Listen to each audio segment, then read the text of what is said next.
Dahan-dahan ang pagpatak ng ulan sa Barangay Maligaya, isang maliit na pamayanan sa gilid ng lungsod ng Lucena. Ang mga butil ng tubig ay tumatama sa mga luma at kinakalawang na yero ng mga bubong, lumilikha ng isang malambing ngunit malungkot na tunog. Sa isang bahay na gawa sa kahoy at amakan sa dulo ng maputik na daan, ang amoy ng nasusunog na kandila ay humahalo sa halimuyak ng basang lupa at kahoy na dala ng hangin. Nakaupo si Aling Elena sa isang mahabang upuang yari sa kawayan na nagsisimula ng masira. Maputla ang kanyang mukha at ang kanyang mga mata ay namamaga sa kaiyak. Sa kanyang harapan ay nakatayo ang dalawang lalaking matipuno ang katawan, may mga mukhang matigas at mga matang malamig. Ang tunog ng ulan sa labas ay hindi sapat upang takpan ang magaspang na boses ng isa sa kanila na malakas na nagsalita. Bukas ng hapon, kailangan naming makuha ang 1,000,000 piso. Kung hindi ang pamilya ninyo ang mananagot. Ang mga salitang iyon ay tumusok sa kanyang puso na parang patalim. Hindi makasagot si Aling Elena. Nanginginig ang kanyang mga labi. Mahigpit ang pagkakahawak ng kanyang kamay sa dulo ng lumanyang duster na basa na ng luha. Yumuko siya at tanging isang mahinang pakiusap na bigyan pa sila ng panahon ang kanyang naibulong. Ngunit hindi siya pinansin ng dalawang lalaki. Lumabas sila na may mabibigat na hakbang, nag-iwan ng mga bakas ng putik sa sahig na semento na may mga lito na. Mula sa kusina, marahang umingit ang pinto. Si Marco Reyes ay kararating lang mula sa talyer ng Muebles, kung saan siya nagtatrabaho araw-araw. Ang kanyang katawan ay bahagya pang basa ng ambon. Ang kanyang damit trabaho ay puno ng alikabok mula sa pinaglagarian. Natigilan siya nang makita ang kanyang ina na nakaupo, tila nang hihina, at sa mesa ay may isang baso ng tsaa na malamig na. Dahan-dahan siyang lumapit at nagtanong sa mababang boses na puno ng pag-aalala. Inay, sino po ang mga dumating? Hindi sumagot si Aling Elena. Tinitigan lamang niya ang mukha ng kanyang panganay na anak. Muling umagos ang kanyang mga luha. Pagkatapos, sa isang pigil na tinig, marahan niyang sinabi. Si Miguel. May utang na 1,000,000 piso sa mga taong iyon. Dumating sila para maningil. Nanigas si Marco. Ang kanyang mga mata ay nakatitig sa basang sahig na may bakas ng paa ng mga estranghero. Ang kanyang kapatid na si Miguel, ang bunsong anak na dating malambing at masipag magsimba sa kapilya, ngayon ay nalubog sa ganoong kalaking utang. Ipinikit niya ang kanyang mga mata, huminga ng malalim, ngunit ang kanyang dibdib ay tila binabara. Isang marahang yabag ang narinig mula sa silid sa loob. Lumabas si Mang Lito na pagiray-giray ang lakad. Payat ang kanyang katawan at ang buhok niya ay pulos puti na. Hawak niya ang kanyang dibdib, mabigat ang kanyang paghinga. Sa isang paos na tinig, nagtanong siya kung ano ang nangyayari. Yumuko si Aling Elena. Hindi niya kayang titigan ang kanyang asawa. Sinubukan niyang magsalita, ngunit ang kanyang boses ay nanginginig. Dumating ang mga naniningil sa utang ni Miguel. 1,000,000. Matagalan na nahimik si Mang Lito. Ang kanyang mga mata ay nakatanaw sa malayo, sa bintanang kapis na basa ng ulan. Pagkatapos, dahan-dahan siyang bumulong, na parang kinakausap ang sarili. Ang batang iyon. Ano ang ginawa niya? Sinubukan niyang tumayo ng tuwid, ngunit nang hina ang kanyang katawan. Nagmamadaling hinawakan ni Marco ang kanyang balikat. Ngunit, ang matandang kamay ay bumitaw na. Napaupo si Mang Lito, idiniin ang kamay sa dibdib, at naghahabol ng hininga. Sumigaw si Aling Elena, tinatawag si Marco. Pareho silang nataranta. Sa gitna ng pagkalito, tinawag ni Marco ang kanilang pinakamalapit na kapitbahay, si Mang Carding, upang tumulong na buhatin ang kanyang ama papunta sa owner-type jeep na karaniwan niyang ginagamit sa trabaho. Hindi pa rin tumitila ang ulan, ngunit mabilis pa rin silang nagpatakbo patungo sa ospital ng probinsya. Sa loob ng sasakyan, hinawakan ni Mang Lito ang kamay ng kanyang panganay. Malabo ang kanyang mga mata, nanginginig ang mga labi. Sa natitirang hininga, mahina siyang bumulong. Marco, alagaan mo ang nanay mo. Tulungan mo ang kapatid mo. Huwag mo siyang pabayaang maligaw ng landas. Pagkatapos noon, dahan-dahang lumuwag ang kanyang pagkakahawak. Patuloy na tumakbo ang jeep, ngunit ang buhay na iyon ay nawala na bago pa man makarating sa ospital. Dumating ang gabi kasabay ng ulan na hindi pa rin tumitigil. Ang bahay ng pamilya Reyes ay naging isang tahanan ng pighati. Ang sahig na dating puno ng tawanan, ngayon ay puno na lamang ng amoy ng kandila at mga hikbi. Tahimik na nakaupo si Marco sa tabi ng walang buhay na katawan ng kanyang ama. Tinitigan niya ang litrato ng pamilya na nakasabit sa dingding. Sa litratong iyon, nakangiti ng malugod ang kanyang ama.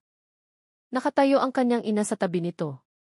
Si Miguel ay nakasuot ng uniforme sa eskwela at siya, sa dulo, ay mayabang na hawak ang isang martilyo. Lahat ay mukhang masaya na tila walang makapaghihiwalay sa kanila. Ngunit ngayong gabi, ang kaligayahang iyon ay naglaho. Ang natira na lamang ay ang ulan, dasal at pagsisisi. Sa Lucena City, ilang oras ang layo mula sa kanilang barangay, si Miguel ay nakaupo sa isang coffee shop, nakatitig sa screen ng kanyang cellphone na may blankong mga mata. Sa paligid niya, nagtatawanan ang kanyang mga kaibigan habang ang isip niya ay lumilipad. Hindi pa niya alam na sa kanilang bahay, ang kanyang ama ay kabibigay lang ng huling hininga. Lubog pa rin siya sa mundo ng online, sabong na dahan-dahang lumalamon sa kanya. Ang langit sa ibabaw ng barangay Maligaya ay madilim na madilim. Umiihip ang hangin, dala ang amoy ng basang lupa at ang tunog ng kulog sa di kalayuan. Sa loob ng lumang bahay na kahoy, mahigpit na niyakap ni Aling Elena ang litrato ng kanyang asawa. Tahimik na pumatak ang kanyang mga luha. Nakatayo si Marco sa harap ng pinto, nakatingin sa labas. Maputla ang kanyang mukha na tinatamaan ng liwanag ng kandila. Marahan siyang nagsalita sa sarili, Miguel, dahil sa'yo, nawala si Itay. At hindi ko alam kung mapapatawad pa kita. Isang malakas na kulog ang umalinggaw-ngaw sa kalangitan ng Quezon. Ang gabing iyon ang naging saksi sa simula ng isang kwento ng pighati na iayanig sa buong buhay ng maliit na pamilyang iyon. Kinabukasan ng umaga, tumila na ang ulan. Ang hangin ay mamasa-masa pa, at ang mga dahon ay basa pa rin ng hamog na hindi pa natutuyo. Sa bakuran ng bahay ng pamilya Reyes, ilang kapitbahay ang nagsimulang magdatingan, dala ang mga banig, upuan at mga gamit para sa lamay. Ang amoy ng mainit na kapeng barako ay humalo sa amoy ng mga bulaklak, pinupuno ang hangin ng kalungkutan. Si Mang Carding, ang kanilang pinakamalapit na kapitbahay, ang nanguna sa mga residente sa pagtulong sa nagdadalamhating pamilya. Inayos niya ang isang pansamantalang tolda na gawa sa kawayan sa harap ng bahay, habang ang mga kababaihan ay naghahanda ng kanin, tubig, at mga bulaklak ng sampagita. Lahat ay kumikilos ng tahimik. Tila bawat hakbang ay isang panalangin. Sa loob ng bahay, ang katawan ni Mang Lito ay napaliguan na at nabalutan na ng puting tela. Payapa ang kanyang mukha, na para bang natutulog lamang. Sa tabi niya, nakaluhod si Aling Elena. Hawak niya ang isang rosaryo, at ang kanyang mga labi ay marahang bumibigkas ng dasal. Namamaga ang kanyang mga mata, at ang kanyang buhok na nagsisimula ng pumuti ay nakalailay sa gilid ng kanyang mukha. Nakaupo si Marco sa isang sulok ng silid. Hindi pa siya natutulog mula pa noong nakaraang gabi. Pula ang kanyang mga mata at matigas ang kanyang mukha. Sa kanyang harapan ay nakalatag ang martilyong kahoy na karaniwan niyang ginagamit sa talyer. Ang bagay na iyon ay isang paalala na ang kanyang ama ay dati ring isang simpleng karpintero, ngunit puno ng sigasig. Paminsan-minsan, ilang kapitbahay ang pumapasok upang mag-abot ng pakikiramay. Isang matandang babae ang marahang tumapik sa balikat ni Marco, paos ang boses. Pakakatag ka, iho. Kalooban lahat ito ng Diyos. Tumango si Marco ng walang imik. Ang kanyang tingin ay nanatiling nakatuon sa walang buhay na katawan ng kanyang ama. Sa labas ng bahay, ang tawag sa pagdarasal ng orasyon ay marahang narinig mula sa maliit na kapilya sa dulo ng barangay. Ang tunog na iyon ay lalong nagpaiyak kay Aling Elena. Pakiramdam niya ay gumuho ang kanyang mundo sa loob ng isang gabi. Ang asawang laging tapat ay wala na. Sa tabi niya, sinubukan siyang pakalmahin ni Marco, ngunit ang kanyang sariling puso ay durog din. Pagsapit ng hapon, muling dumilim ang langit. Nagdala ang hangin ng malamig na simoy mula sa kabundukan. Nagtipon ang mga taga-barangay sa harap ng bahay. Inihanda nila ang isang kabaong upang dalhin ang labi sa sementeryo. Nakatayo si Marco na nakasuot ng simpleng puting damit. Malungkot ngunit matatag ang kanyang mga mata. Sa kabilang dako, pinipigilan ni Aling Elena ang kanyang mga luha, hinahawakan ang damit ng kanyang asawa bago ito isara ng tuluyan. Nang buhatin ang kabaong, umalinggaw ang mga dasal. Bawat hakbang ay nag-iwan sa bahay na kahoy na ngayon ay tila walang laman. Ang daan patungong sementeryo ay maputik dahil sa ulan kagabi. Bawat tapak ay lumilikha ng isang malambot na tunog na parang bulong ng lupa.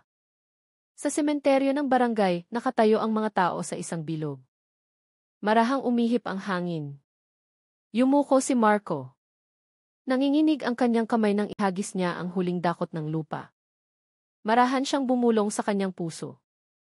Itay, magpahinga na po kayo ng payapa. Susubukan kong tuparin ang huling habilin ninyo. Nang tuluyang matabunan ang libingan, nagsimula nang umuwi ang ilang residente. Ang natira na lamang ay ang malalapit na kaanak na nakaupo pa rin at nakatingin sa bunto ng basang lupa. Sa gitna nila, tahimik na nakatitig si Marco sa simpleng krus na kahoy na kadara ka pa lamang itinusok. Sa kanyang puso, naramdaman niya ang isang malalim na pagsisisi. Pakiramdam niya ay nabigo siyang maging isang anak na sapat na malakas upang pangalagaan ang pamilyang ito. Pagsapit ng gabi, bumalik sila sa bahay. Ang bahay na kahoy ay mas tahimik pa kaysa dati. Ang isang madilim na bumbilya sa gitna ng silid ay sumasalamin sa mga anino ng pagod na mukha. Sa ibabaw ng mesa ay mailitrato ng pamilya na nagsisimula ng kumupas. Sa ilalim nito ay isang basong tubig at isang tangkay ng sampag-ita. Matagal na nakatitig si Aling Elena sa litratong iyon. Marahan siyang nagsalita na para bang may nakikinig pa. Lito, bakit ang bilis mong umalis? Hindi ko pa nakitang bumalik si Miguel sa tamang landas. Muli na namang tumulo ang kanyang mga luha. Si Marco, na nakaupo malapit sa bintana, ay nakatingin lamang sa kanyang ina ng walang imik. Sa kanyang isipan, umalinggaw ang huling salita ng kanyang ama sa loob ng jeep. Alagaan mo ang nanay mo, tulungan mo ang kapatid mo.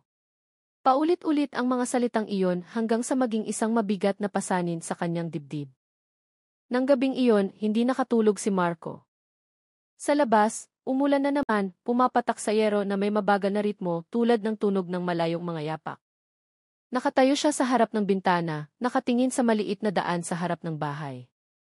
Sa tuwing umiindayog ang ilaw ng poste dahil sa hangin, umaasa siyang maililitaw sa dulo ng daan na iyon. Isang taong kilala niya, ang kanyang sariling kapatid. Ngunit, nanatiling walang tao sa daan. Sa isang lugar sa Lucena City, si Miguel ay nakaupo pa rin sa parehong coffee shop.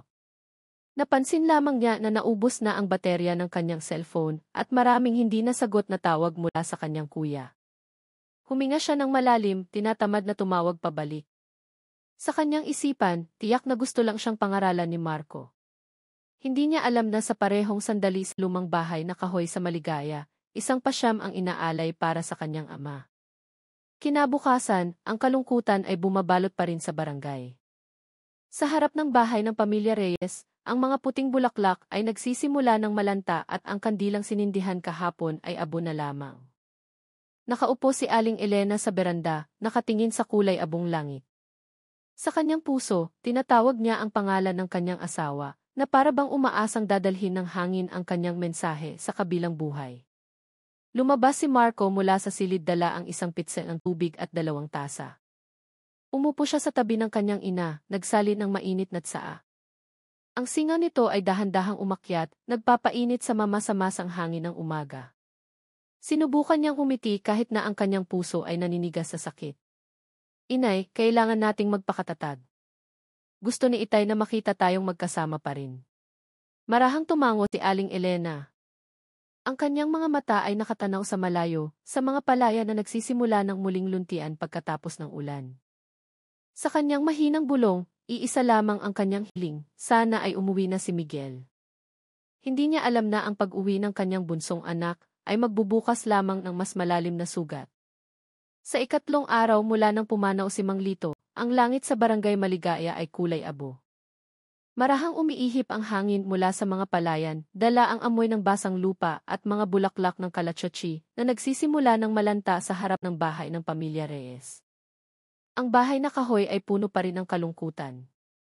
Ang usok mula sa kandila ay marahang sumasayaw sa hangin, dumidikit sa mga dingding na kawayan na nagsisimula ng umitim dahil sa uling. Mula pa noong umaga, dagsaan ang mga residente upang dumalo sa panalangin para sa ikatlong araw ng pasyam. Ang marahang pag-awit ng mga dasal ay maririnig mula sa sala, kasabay ng mga hikbi na paminsan-minsan ay bumabasag sa katahimikan mula sa isang sulok ng silid. Nakaupo si Marco malapit sa litrato ng kanyang ama. Pagod pa rin ang kanyang mukha. Namamaga ang kanyang mga mata dahil sa kakulangan sa tulog. Sa tabi niya, paminsan-minsan ay humihikbi si Aling Elena, tinatakpan ang mukha ng isang lumang alampay. Ang katahimikang iyon ay biglang nabasag nang marinig ang tunog ng isang motorsiklo sa bakuran. Lahat ay napalingon. Sa harap ng bahay, isang binata ang bumaba mula sa motorsiklo, pagod ngunit malamig ang ekspresyon ng mukha. Luma ang kanyang damit, magulo ang kanyang buhok, at sa kanyang mga tainga ay nakasaksak pa rin ang isang pares ng puting earphones. Iyon si Miguel, ang bunsong anak na ilang buwan nang hindi umuuwi. Nagbulungan ang ilang kapitbahay. Ang iba ay tumingin ng may pagtataka, ang iba naman ay may tingin na hindi makapaniwala. Alam nila na ang binatang iyon ang sanhi ng lahat ng kalungkutan ng pamilyang ito. Pumasok si Miguel ang hindi inaalis ang kanyang tsinelas. Tiningnan niya ang silid na puno ng mga bulaklak at puting tela. Sa gitna ng silid ay naroon ang litrato ng kanyang ama na napapalibutan ng mga kandila. Huminto siya sandali, tinitigan ang litrato at pagkatapos ay huminga ng malalim. So, totoo nga, wala na si Itay. Patag ang tono ng kanyang boses. Walang bahid ng lungkot, walang luha. Napalingon si Aling Elena, nanginginig ang mukha. Hindi siya makapaniwala na ang kanyang anak ay nakatayo roon ng walang bakas ng pagsisisi. Muli na namang tumulo ang kanyang mga luha at sinubukan niyang tumayo, ngunit mahina ang kanyang katawan. Miguel, bakit ngayon ka lang dumating? 3 araw nang nakalibing si tatay mo, anak. Yumuko sandali si Miguel at pagkatapos ay umupo sa isang upuang kawayan. Hindi siya sumagot. Dinukot niya ang kanyang cellphone mula sa bulsa at tinitigan ang screen na para bang walang nangyari. Nanigas ang kapaligiran sa loob ng silid. Si Marco, na nakaupo sa tabi ng kanyang ina, ay umayos ng upo. Namula ang kanyang mukha at ang mga ugat sa kanyang lieg ay lumitaw. Tinitigan niya ang kanyang kapatid ng mga matang maihalong pighati at galit. May puso ka pa ba, Miguel? Namatay si Itay dahil sa ginawa mo, dahil sa utang mo, tapos uwi ka na ganyan lang ang itsura mo. Dahan-dahang itinaas ni Miguel ang kanyang ulo. Kalmado ngunit matalim ang kanyang boses. Hindi ko naman sinabing magkasakit si Itay, kuya. Tadhana na iyan. Ang mga salitang iyon ay nagpakulo sa dugo ni Marco. Tumayo siya, mabigat ngunit matatag ang kanyang mga hakbang. Lumapit siya kay Miguel na nakaupo pa rin. Nagsimulang mag-ingay ang mga kapitbahay. Ilan ang sumubok na pigilan si Marco, ngunit hindi maitago ang galit sa kanyang mga mata. Ang lakas ng loob mong magsalita ng ganyan sa harap ng litrato ni Itay. Alam mo ang ginawa mo. Sinira mo ang buhay niya. Sinira mo ang pamilyang ito. Walang emosyon na tumingin si Miguel. Hindi siya sumagot, nagkibit balikat lamang at tumingin sa direksyon ng pinto. Ang kanyang tingin ay lalong nagpaalab sa puso ni Marco. Sumigaw si Aling Elena sa takot, tinatawag ang pangalan ng dalawa. Paos ang kanyang boses sa kaiiyak. Marco! Miguel! Itigil niyo iyan. Huwag kayong mag-away dito sa bahay luksa. Tama na ang paghihirap na ito. Ngunit, ang boses ng matanda ay hindi sapat na malakas upang pigilan ang agos ng galit na umaakyat. Itinaas ni Marco ang kanyang kamay, ngunit pinigilan siya ng mga kapitbahay bago pa may mangyari. Humihingal siya. Pula ang kanyang mukha at mabilis ang pagtaas-baba ng kanyang dibdib. Dahan-dahang tumayo si Miguel, tumingin sa paligid at pagkatapos ay lumabas ng hindi nagsasalita. Nagsindi siya ng sigarilyo, nakatingin sa mga palayan na nagsisimula ng dumilim. Dinala ng hangin ang usok patungo sa bahay, humalo sa amoy ng mga kandila na nasusunog pa. Pagkaalis niya, muling naging tahimik ang bahay. Tanging ang tunog ng mga kuliglig at ang maliit na hikbi ni Aling Elena ang naririnig. Napaupo si Marco sa sahig, nakayuko. Galit siya, ngunit sa loob ng galit na iyon ay may sugat na hindi maipaliwanag.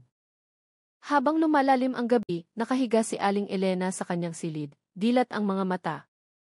Sa kanyang isipan, iisang tanong ang paulit-ulit na gumugulo. Bakit tinala ng tadhana ang kanyang pamilya sa ganitong landas? Nais niyang yakapin ang kanyang dalawang anak at pagbatiin sila. Ngunit ang natira na lamang ngayon ay distansya at sakit. Sa labas ng silid, nakaupo si Marco sa harap ng litrato ng kanyang ama. Ang maliit na kandila sa harap ng frame ay malapit ng maubos. Mahigpit niyang hinawakan ang rosaryong pamana ng kanyang ama at marahang bumulong. Itay, nangako akong aalagaan si Miguel, pero paano kung ang dapat kong alagaan ang siyang nagpapahirap kay inay? Sa ibang lugar, huminto si Miguel sa gilid ng isang maliit na sapa sa dulo ng barangay. Tinitigan niya ang tubig na sumasalamin sa liwanag ng buwan. Sa kanyang puso, may sumibol na bahagyang pagsisisi, ngunit tinakpan ito ng kanyang yabang at kawalan ng pag-asa. Pakiramdam niya ay masyado nang malayo ang kanyang narating. Huminga siya ng malalim at pagkatapos ay naglakad pabalik sa bahay. Hindi alam na ang kanyang mga hakbang sa gabing iyon ay magbubukas ng mas malalim pang sugat. Ang gabi sa Barangay Maligaya ay tila mas mahaba kaysa karaniwan. Marahang umiihip ang hangin sa mga siwang ng dingding na kawayan, nagpapaindayog sa ilaw ng gasera. Sa bahay ng pamilya Reyes, umuusok pa rin ang kandila sa harap ng litrato ni Mang Lito. Ang tunog nito ay marahang sumisitsit sa tuwing may abo na nahuhulog sa platitong metal. Nakaupo si Aling Elena malapit sa mesa, nakatingin sa litrato ng kanyang asawa na may blangkong tingin. Masyado nang tuyo ang kanyang mga mata para pumatak pa ang luha, ngunit sa loob ng kanyang dibdib, hindi pa rin tumitigil ang kanyang pag-iyak. Sa kabilang bahagi ng silid, nakasandal si Marco sa dingding. Pagod ang kanyang katawan at ang isip niya ay gulong-gulo. Sa labas, muling narinig ang tunog ng motorsiklo. Kararating lang ni Miguel mula sa tindahan kung saan siya nakipag-inuman sa kanyang mga dating kaibigan. Pumasok siya sa bahay nang hindi bumabati. Sumunod sa kanya ang amoy ng sigarilyo at murang pabango. Inilagay niya ang kanyang helmet sa upuan, pagkatapos ay umupo sa isang sulok, inilabas ang cellphone, at nagsimulang tumitig sa screen. Pinapanood siya ni Marco mula sa malayo. Walang respeto, walang pagsisisi sa mukha ng kanyang kapatid. Ang mahinang tunog ng musika mula sa cellphone ay bumasag sa katahimikan ng silid. Itinaas ni Aling Elena ang kanyang mukha, tinitigan ang kanyang bunsong anak ng malambing, ngunit puno ng lungkot. Miguel, itabi mo muna ang cellphone mo, anak. Nagluluksa pa tayo. Hindi tumingin si Miguel sa kanyang ina. Sumagot lamang siya sa isang patag na tono. Sandali lang naman, Nay. Naglilibang lang. Wala namang masama doon, di ba? Dahan-dahang tumayo si Marco. Nagsimulang mamula ang kanyang mga mata. Lumapit siya sa mesa kung saan nakasindi ang kandila, matagal na tinitigan ang litrato ng kanyang ama. Sa kanyang isipan, muling umalinggaw ang boses ng kanyang ama. Ang huling habilin na narinig niya sa jeep bago ito malagutan ng hininga. Alagaan mo ang nanay mo, tulungan mo ang kapatid mo, huwag mo siyang hayaang masira. Ngunit ang nangyayari ay kabaligtaran. Si Miguel ay lalong lumalayo, lalong nanlalamig, lalong walang pakialam. Naririnig pa rin ang musika mula sa cellphone. Biglang nagsalita muli si Miguel habang nakatingin sa screen. Hindi na naman mabubuhay ang patay. Bakit kailangan pa nating mag-iyakan ng ganito? Ang mga salitang iyon ay bumasag sa hangin na parang kidlat sa isang maaliwalas na langit. Yumuko si Aling Elena, nanginginig ang kanyang mga balikat. Ang mga luhang sandaling huminto ay muling umagos. Tinitigan ni Marco ang kanyang kapatid ng matalim na tingin. Hindi siya makapaniwala sa kanyang narinig. Anong sabi mo, Miguel? Tumingin si Miguel sa kanyang kuya nang walang takot. Nagsasabi lang ako ng totoo. Nangyari na ang nangyari. Hindi na maibabalik ni Itay ng pag-iyak. Isang mabigat na katahimikan ang bumalot sa silid. Ang tunog ng mga kuliglig sa labas ng bintana ay mas naging malinaw. Tinitigan ni Marco ang kanyang kapatid nang hindi kumukurap. Humahabol ang kanyang hininga. Namatay si Itay dahil sa'yo, dahil sa utang at pag-ugali mo. Ngayon, nagsasalita ka na para bang walang kwenta ang lahat ng ito. Nagkibit balikat si Miguel, nagsindi ng sigarilyo, at ibinuga ang usok sa hangin. Marahan siyang nagsalita, ngunit matusok ang kanyang tono. Kung sana mas malaki ang kinikita mo, kuya, hindi na sana na-stress si Itay sa pag-iisip sa utang ko. Natigilan si Marco, namutla ang kanyang mukha at pagkatapos ay namula. Ang mga salitang iyon ay parang baga na bumagsak sa isang pusong marupok na. Mahigpit niyang ikinuyom ang kanyang mga kamay. Ang kanyang mga kuko ay bumaon sa kanyang palad hanggang sa mamuti ito. Sinubukang tumayo ni Aling Elena, nanginginig ang kanyang mga kamay, mahina ang kanyang boses. Marco, nak, pasensya na. Huwag mong patulan ang kapatid mo. Lahat tayo ay nagluluksa. Ngunit, ang galit na matagal ng kinimkim ay hindi madaling apulahin. Naglakad si Marco patungo kay Miguel. Paos at mabigat ang kanyang boses. Ikaw ang dahilan kung bakit nawala si Itay. Ngayon, ang lakas ng loob mong insultuhin siya sa bahay na ito. Dahan-dahang tumayo si Miguel, tumingin pabalik. Malamig ang kanyang mga mata at may manipis na ngiti sa kanyang mga labi. Sabi ko nga, hindi na mababago ng pag-iyak ang kahit ano. Sumigaw muli si Aling Elena. Tumigil na kayo, mga anak. Huwag niyong gawin to. Sobra na ang paghihirap ng bahay na ito. Ngunit ang mga salitang iyon ay nalunod sa galit na kumakapal. Hinawakan ni Marco ang damit ng kanyang kapatid, itinulak ito patalikod. Tumumba ang upuang kawayan, nahulog ang mga kandila at kumalat ang abo sa sahig. Natumba si Miguel, namumula ang mukha sa emosyon. Ilang kapitbahay na nakarinig ng gulo ang dumating sa pinto, tinatawag ang kanilang mga pangalan, sinusubukang magpakalma. Huminga ng malalim si Marco, tinitigan muli ang litrato ng kanyang ama, at pagkatapos ay marahas na binitawan ang pagkakahawak. Umalis ka sa bahay na ito kung hindi mo alam kung paano respetuhin si Itay. Hindi sumagot si Miguel. Kinuha niya ang kanyang jacket, tinitigan sandali ang kanyang ina, at pagkatapos ay lumabas. Mabigat ang kanyang mga hakbang, ngunit nanatiling nakataas ang kanyang ulo. Muling narinig ang tunog ng kanyang motorsiklo na papalayo sa maputik na daan.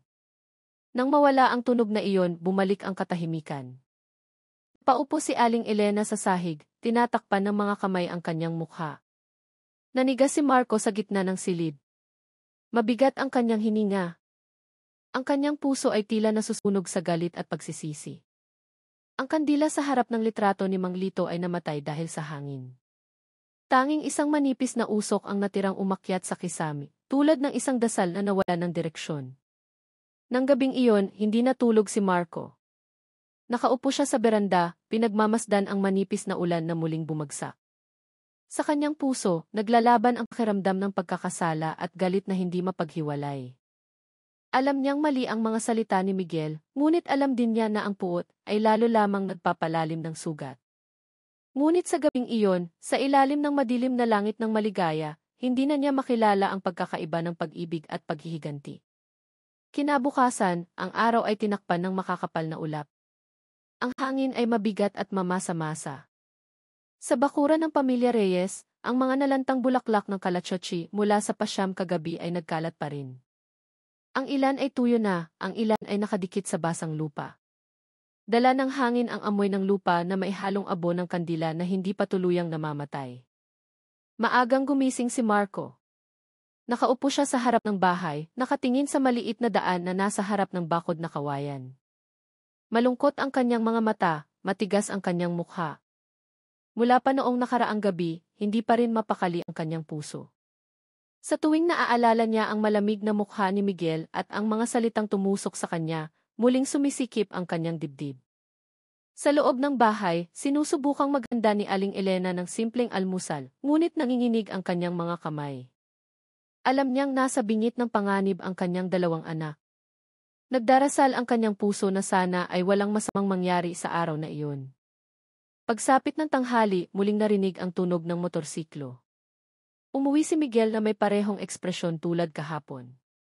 Inilagay niya ang kanyang tsinelas kung saan-saan at pagkatapos ay naglakad papunta sa sala. Doon, nakatayo pa rin ang litrato ni Mang Lito sa ibabaw ng mesa, napapalibutan ng mga puting bulaklak na nagsisimula ng matuyo. Tinitigan ni Miguel ang litrato sandali, pagkatapos ay umupo sa upuang kawayan at binuksan ang kanyang cellphone. Si Marco, nakalalabas lang mula sa silid, ay huminto sa may pintuan. Pinanood niya ang eksenang iyon na maisikip sa dibdib. Habang nasa kusina pa ang kanyang ina, muling pinuno ng tunog ng musika mula sa cellphone ni Miguel ang bahay na dapat sana ay tahimik. Dahan-dahang naglakad si Marco patungo sa mesa, mababa ngunit matatag ang kanyang boses. Miguel, patayin mo iyang tugtog mo. Hindi ito lugar para dyan. Hindi tumingin si Miguel sa kanyang kuya.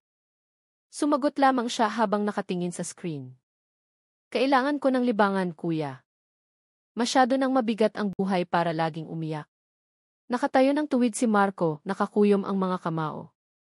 Sinusubukang pigilan ang sarili, ngunit ang galit na naipon mula pa noong mamatay ang kanyang ama ay tila tubig sa isang dam na malapit ng masira. Tinitigan niya si Miguel, nanginginig ang kanyang boses. Namatay si Itay dahil sa'yo. Alam mo yan, tapos ngayon, nakukuha mo pang tumawa at maglaro sa harap ng litrato niya. Bahagyang tumawa si Miguel, malamig ang tono ng kanyang boses. Kung kasalanan ko lahat to, bakit hindi mo ako pinigilan noon pa? Busy ka sa trabaho, wala kang pakialam. Ngayon, sinisisi mo ako na parang bayani. Ang mga salitang iyon ay parang kutsilyo. Lumapit si Marco. Namumula ang kanyang mukha at ang mga ugat sa kanyang liig ay lumitaw. Lumabas si Aling Elena mula sa kusina, tinatawag ang pangalan ng kanyang dalawang anak. Mahina ang kanyang boses, halos hindi marinig. Marco, Miguel, itigil niyo na yan, pakiusap. Huwag na kayong mag-away sa harap ng litrato ni tatay niyo. Ngunit, ang boses na iyon ay hindi tumagos sa pader ng galit sa puso ni Marco. Pakiramdam niya ay nawala na ang lahat ng respeto niya para sa kanyang kapatid. Lumapit siya, tumitig ng diretso sa mukha ni Miguel. Wala kang hiya. Sinira mo ang buhay ng pamilyang ito tapos ang lakas pa ng loob mong magsalita ng ganyan. Tumayo si Miguel. Tumingin siya pabalik na may manipis na ngiti na mahirap unawain. Masyado mong sinisisi ang lahat, kuya. Namatay si Itay dahil mahina ang puso niya, hindi dahil sa akin. Ang pangungusap na iyon ang huling tuldok na sumira sa pasensya ni Marco. Sa isang iglap, nawalan siya ng kontrol. Lumingon siya sandali sa mesa malapit sa pinto, kung saan nakatayo ang isang piraso ng 2x2 na kahoy na karaniwan niyang ginagamit bilang panukod sa bintana. Nang walang pag-iisip, dinampot niya ito. Sumigaw si Aling Elena sa takot, paos ang kanyang boses. Marco, huwag. Ngunit ang sigaw na iyon ay nalunod sa gitna ng umaapaw na emosyon na hindi na mapigilan. Mabilis at mabigat ang mga hakbang ni Marco. Tumayo siya sa harap ni Miguel. Ang kanyang mukha ay puno ng galit at mga luhang hindi na mapigilan. Ang kanyang boses ay lumabas mula sa lalamunang naninikip. Dapat hindi si Itay ang nawala, kundi ikaw. Ang kahoy ay umindayog ng malakas. Ang tunog nito ay humampas sa hangin, sinundan ng isang malakas na kalabog. Napitik ang katawan ni Miguel, nanlaki ang kanyang mga mata, at pagkatapos ay bumagsak sa sahig. Tumilapon ang cellphone sa kanyang kamay, nabasag ang screen at umilaw sandali bago namatay. Sumigaw si Aling Elena at tumakbo palapit. Lumuhod siya sa tabi ng kanyang bunsong anak na nakahandusay. Niyugyog ng kanyang matandang kamay ang balikat ni Miguel, ngunit hindi gumalaw ang katawan nito. Isang patak ng dugo ang umagos mula sa likod ng kanyang ulo, dumungis sa malamig na sahig. Nanigas si Marco. Ang 2x2 ay nahulog mula sa kanyang kamay at bumagsak sa sahig, lumikha ng isang mahinang tunog, ngunit bumasag sa katahimikan ng bahay. Maputla ang kanyang mukha, blanko ang kanyang mga mata. Nakita niya ang dugo sa dulo ng kahoy at pagkatapos ay tinitigan ang kanyang ina na humahagulgol. Ilang kapitbahay ang tumakbo palapit matapos marinig ang sigaw. Nakita nila ang isang eksenang hindi nila malilimutan. Si Miguel ay nakahandusay, walang malay. Si Aling Elena ay nakaluhod, umiiyak, at si Marco ay nakatayo sa gitna ng silid na parang estatwa. Nanginginig ng husto ang kanyang katawan. Agad na tumawag ng tulong si Mang Carding. Dalawang lalaki ang nagbuhat sa katawan ni Miguel papunta sa isang banig, dinala ito sa sasakyan patungo sa ospital. Ang tunog ng makina ng sasakyan ay bumasag sa katahimikan ng hapon, iniwan ang bahay na kahoy na ngayon ay puno na lamang ng mga hikbi. Lumabas si Marco na pagiray-giray ang lakad. Tumayo siya sa ilalim ng ulan na nagsisimula palang pumatak, hinayaang basain ng tubig ang kanyang mukha. Sa kanyang isipan, iisang pangungusap lamang ang paulit-ulit na umiikot. Hindi ko sinasadyang patayin siya. Gusto ko lang siyang matauhan. Ngunit sa loob ng bahay, patuloy na naririnig ang iyak ni Aling Elena, umalingaw kasabay ng tunog ng ulan na lalong lumalakas. Sa ilalim ng kulay abong langit ng Barangay Maligaya, isang kasalanan at pagsisisi ang isinilang. Nang hapong iyon, ang langit sa ibabaw ng Barangay Maligaya ay tuluyang dumilim. Bumuhos ang malakas na ulan, binabasa ang mga daanang maputik at madulas. Ang lumang owner-type jeep ni Mang Carding ay nagmamadaling tumakbo patungo sa ospital ng probinsya. Sa likod, nakahiga ang katawan ni Miguel sa ibabaw ng banig. Ang kanyang ulo ay nakasandal sa kandungan ni Aling Elena. Tumatagas pa rin ang dugo mula sa sugat sa likod ng kanyang ulo, binabasa ang puting tela na nakabalot dito. Paulit-ulit na tinatawag ni Aling Elena ang pangalan ng kanyang bunsong anak sa isang paos na tinig. Miguel, gumising ka, anak. Huwag mong iwan si inay na ganito. Ngunit nanatiling tahimik ang katawan nito. Tanging ang mahinang hininga na lamang ang natitira. Nakaupo si Marco sa harap. Tulala siya. Ang kanyang mga mata ay blangkong nakatitig sa ulan na humahampas sa salamin ng jeep. Sa tuwing kumikidlat, muling lumilitaw sa kanyang alaala ang mukha ni Miguel na may malamig na ngiti at ang mga huling salita na nagpakulo sa kanyang dugo. Yumuko siya, kinuyom ang sariling mga kamay. Pumatak ang mga luha ng hindi namamalayan. Pagdating sa Quezon Provincial Hospital, agad na dumating ang mga kawani dala ang isang stretcher. Ang katawan ni Miguel ay dinala sa emergency room. Ang puting ilaw sa pasilyo ng ospital ay nakakasilaw.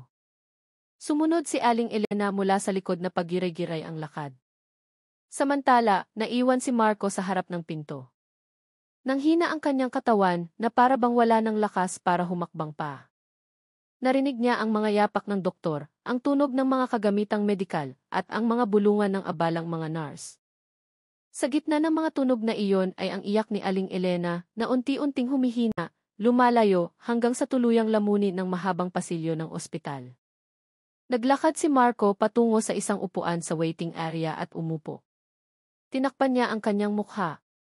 Sa kanyang isipan, paulit-ulit niyang sinasabi ang parehong mga salita. Hindi ko sinasadya. Gusto ko lang siyang tumigil sa pagsasalita. Hindi pa rin tumitigil ang ulan sa labas. Mula sa malaking salamin sa harap ng waiting area, malinaw na nakikita ang mga kidlat sa langit. Ilang tao na naghihintay din ng kanilang pasyente ang paminsan-minsang sumusulyap kay Marco. Maputla ang kanyang mukha, puno ng mansa ng dugo ang kanyang damit, at sa dulo ng kanyang pantalon ay may nakadikit pang putik mula sa sahig ng kanilang bahay.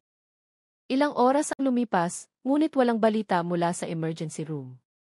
Lumabas si Aling Elena na puno ng luha, kasama ang isang batang doktor. Marahang nagsalita ang doktor, sinusubukang magpakalma. Napakalubha po ng kalagayan ni Miguel, Nay. Ginawa na po namin ang lahat, pero masyadong malalim ang sugat sa ulo. Lalaban po kami hanggang sa aming makakaya.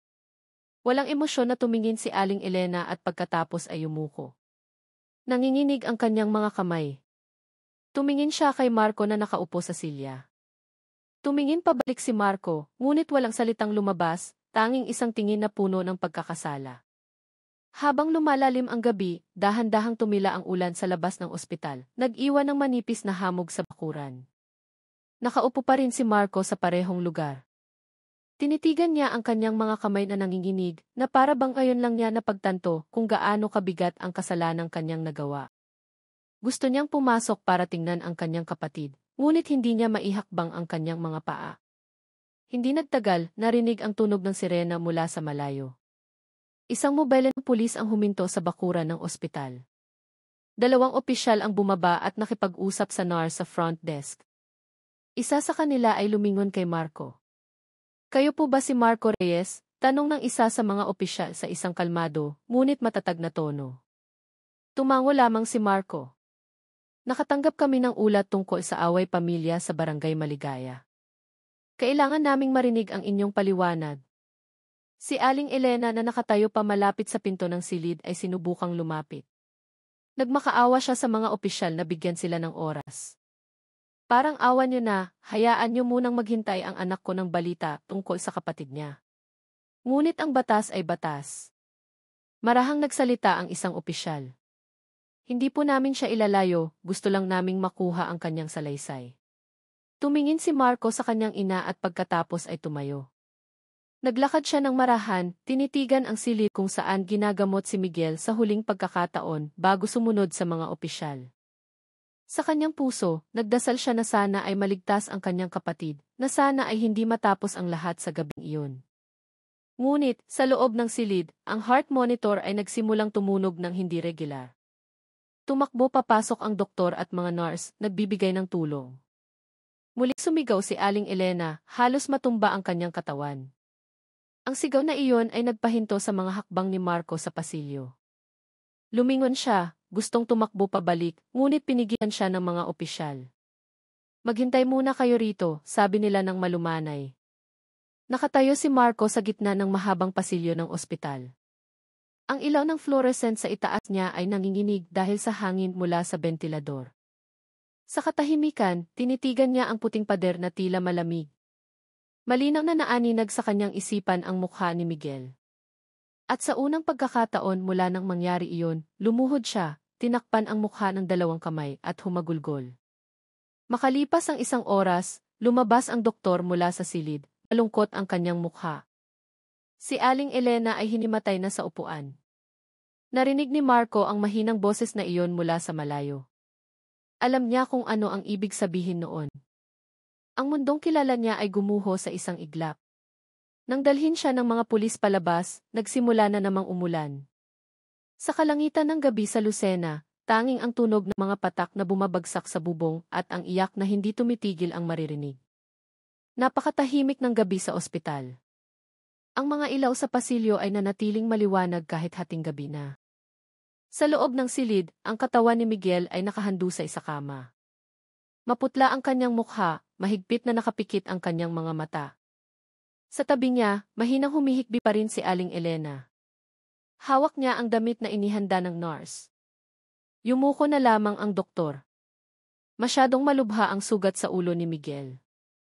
Ang dugo na umagos mula sa likod ng bungo ay nagdulot ng pagdurugo sa utak. Ginawa na ang lahat ng paraan, ngunit hindi na mailigtas ang buhay na iyon. Nang marinig ni Marco ang balita mula sa pasilyo, hindi siya kumilos.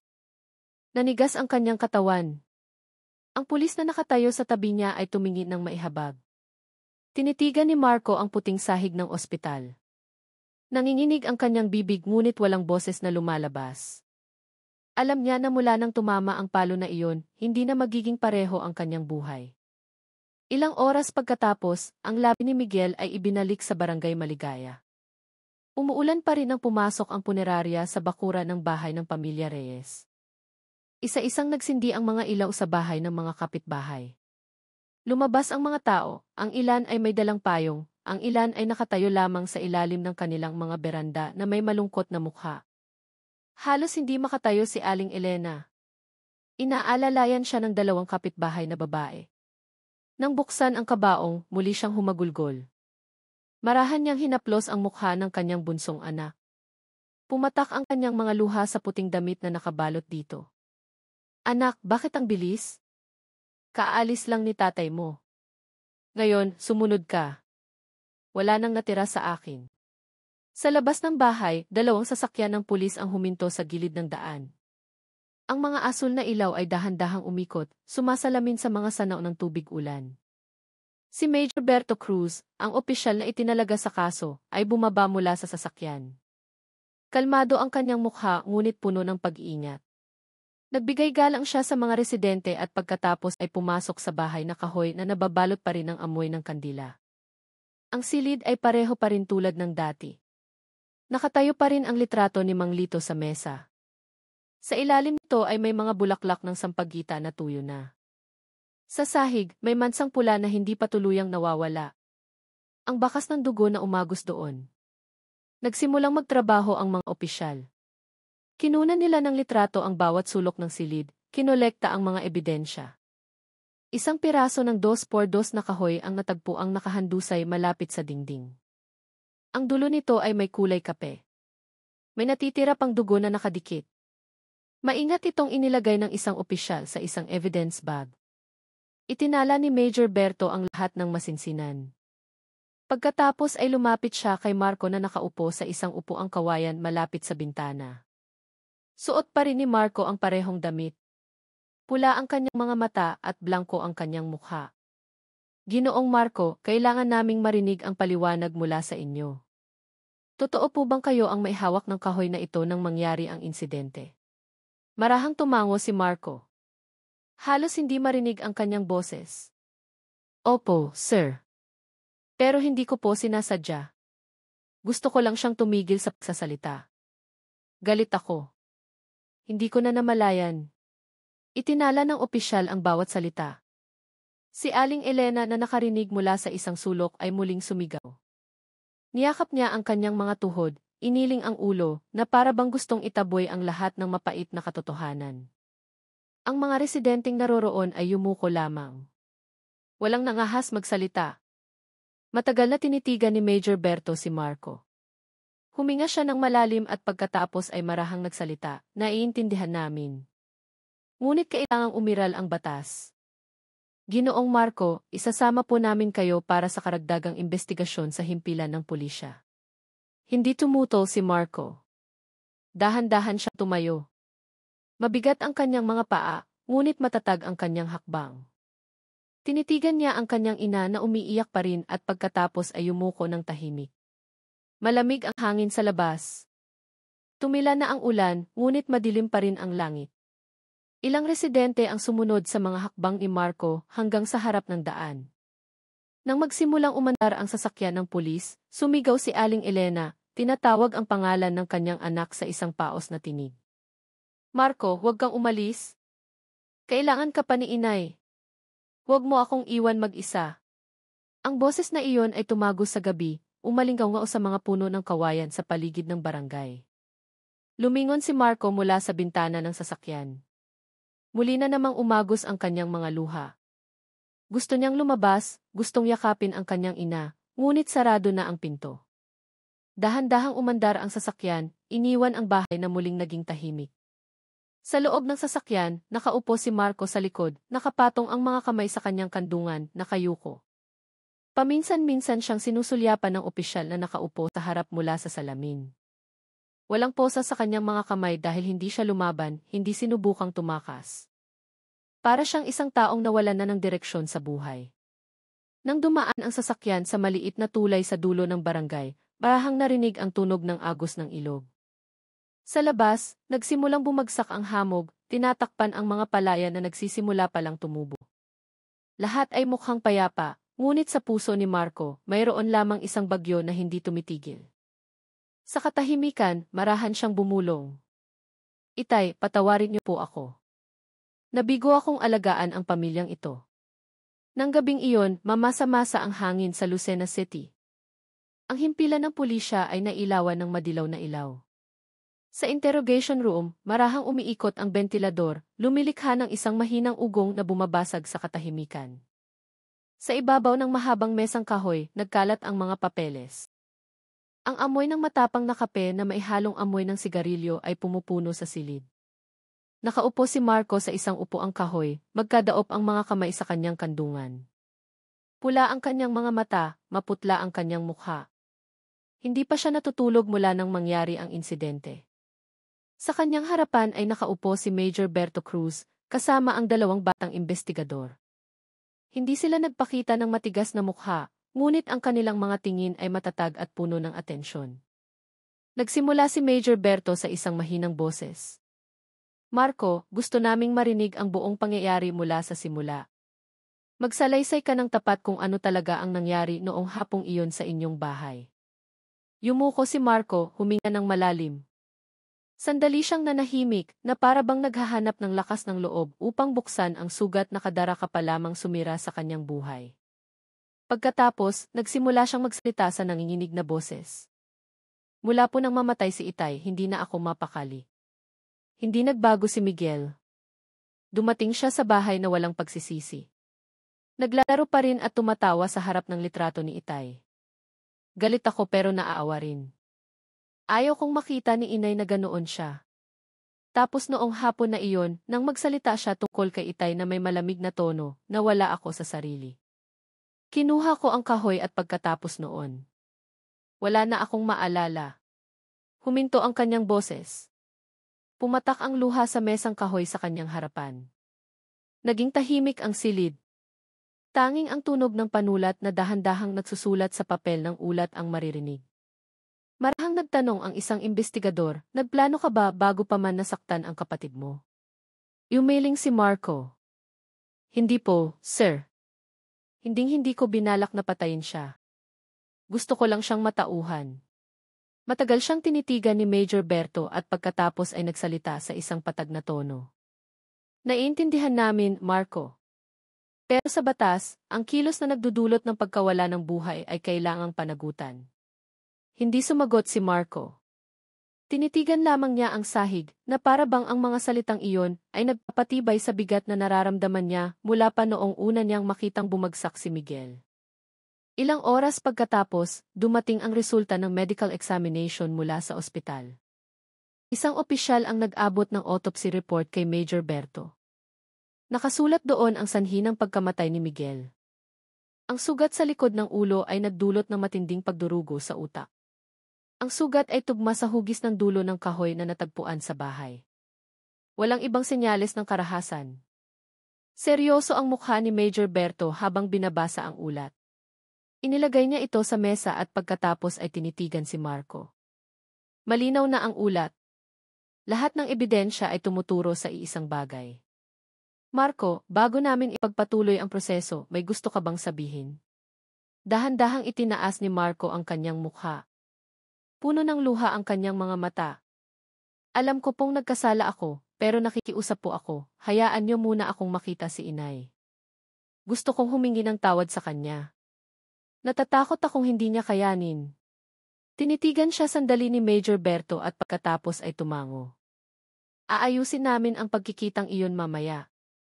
Pagkatapos makumpleto ang lahat ng papeles, lumalim na ang gabi. Ang orasan sa dingding ay nagpapakita ng 2:00 ng madaling araw. Sa labas, marahang umiihip ang hangin, dala ang tunog ng mga kuliglig mula sa hardin sa likod. Sa silid na iyon, tahimik na nakaupo si Marco habang nagsusulat pa rin ang ulat ang dalawang imbestigador. Bawat segundo ay tila napakahaba. Sa kanyang isipan, muling lumitaw ang mga alaala ng kanyang kabataan kasama si Miguel. Naalala niya noong nagpapalipad sila ng saranggola sa palayan sa likod ng kanilang bahay. Noong malakas pa ang kanilang ama sa pagputol ng puno ng niyog at si Aling Elena ay naghahanda ng simpleng tanghalian. Lahat ng mga alaalang iyon ay tila napakalayo na, parang mga piraso ng isang panaginip na kumukupas. Marahan siyang bumulong. Kung maibabalik lang ang oras, mananahimik na lang sana ako noong araw na iyon. Nagsisimula ng mag-umaga nang matapos ang unang investigasyon. Tumayo si Major Berto, pinirmahan ang mga papeles, at pagkatapos ay tinapik ang balikat ni Marco. Matulog ka muna sandali. Aasikasuhin namin ang paglipat mo sa pansamantalang selda. Tumango si Marco. Tumayo siya ng may mabigat na hakbang. Sa labas ng silid, nagsimulang pumutla ang langit.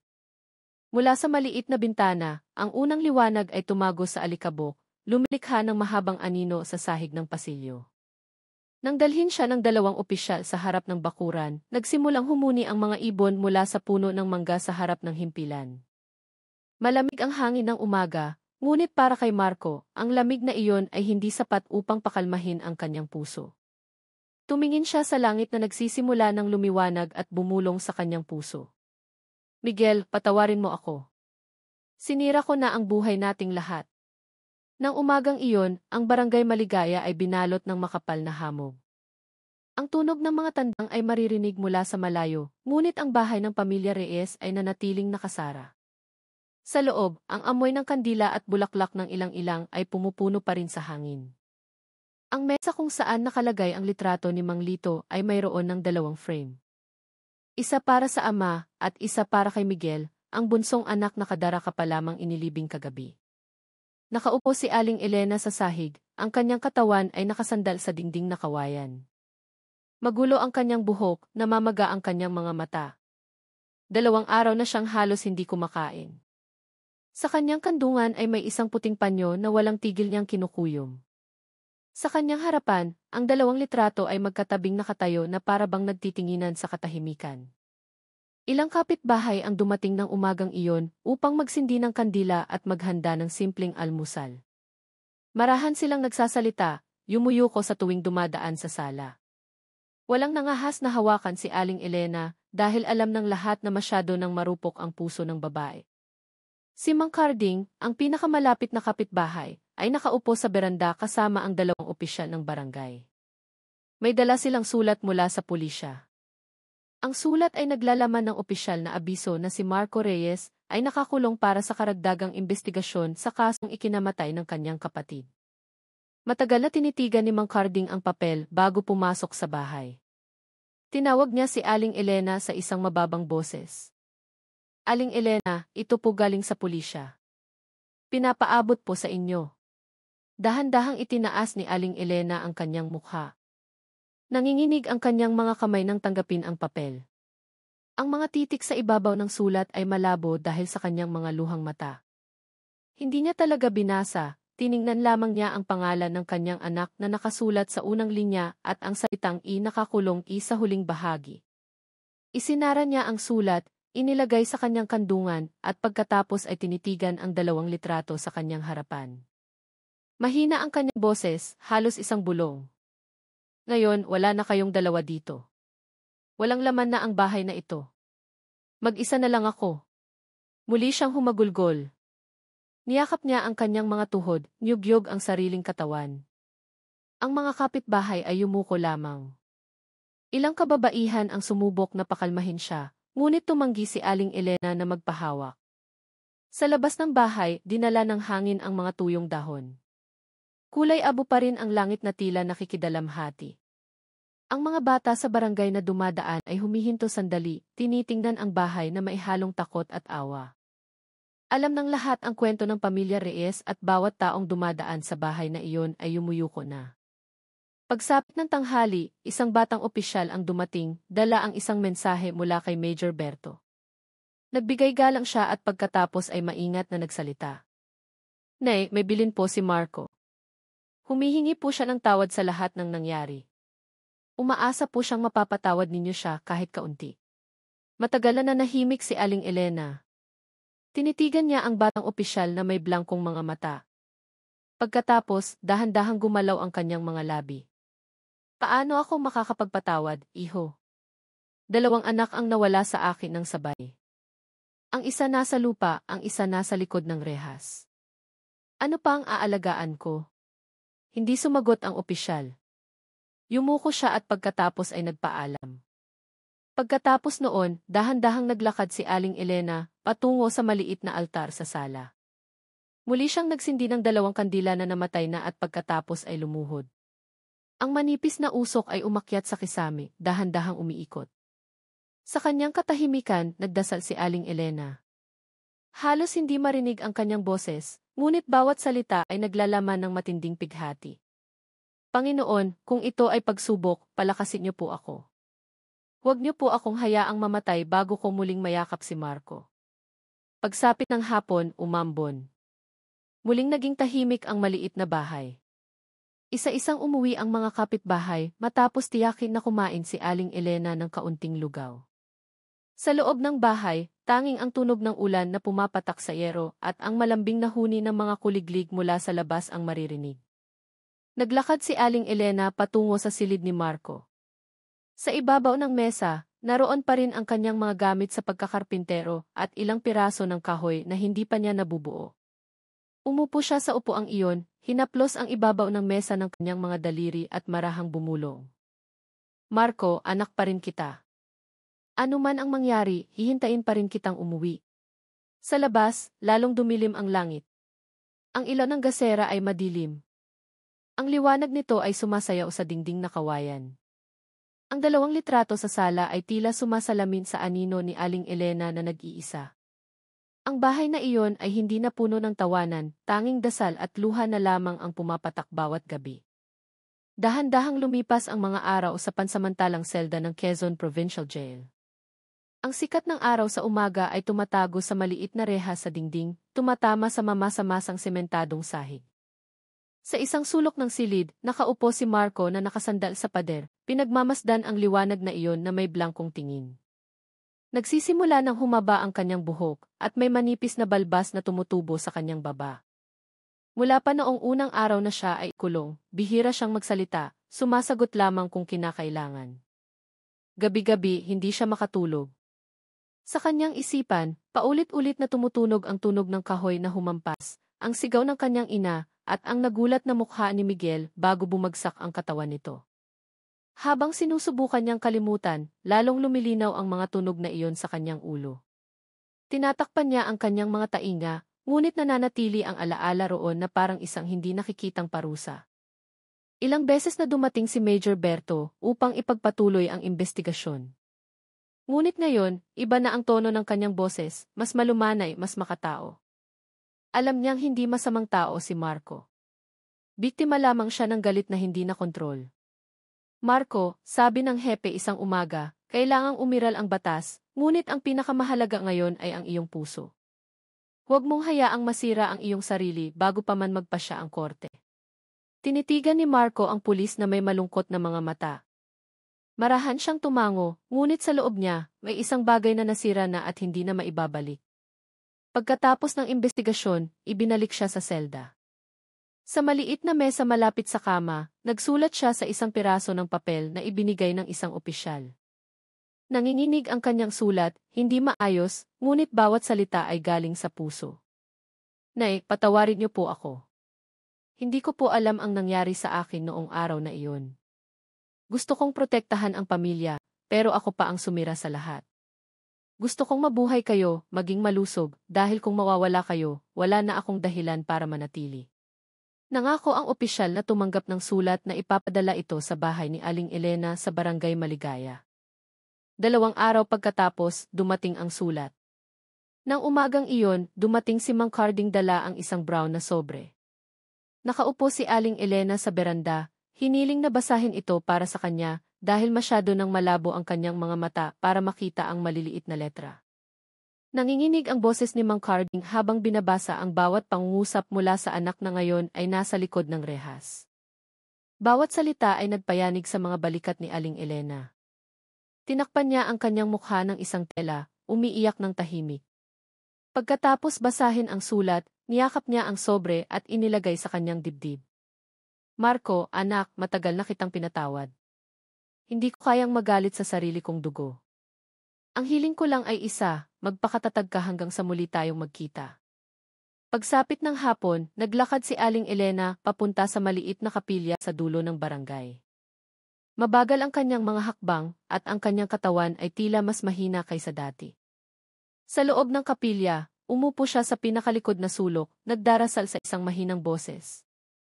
Sa labas, ang liwanag ng dapit hapon ay sumasalamin sa salamin ng bintana, lumilikha ng isang malambot na gininto ang kulay. Ilang kababaihan sa barangay na nakakakilala sa kanya ang lumapit. Nagdala sila ng pagkain, sinusubukang samahan siya. Ngunit mumiti lamang si Aling Elena ng mahina at sinabing, hindi ako nagugutom. Gusto ko lang manahimik kasama ang aking mga dasal. Dumating na naman ang gabi. Marahang umihip ang hangin, dala ang amoy ng basang lupa mula sa mga palayan. Ang maliit na bahay ay nailawan na lamang ng isang madilim na gasera. Sa sala, ang 2 litrato sa ibabaw ng mesa ay nanatiling magkatabi. Isang manipis na usok ng kandila ang dahan-dahang umakyat, bumubuo ng isang malabong anino sa dingding na kawayan.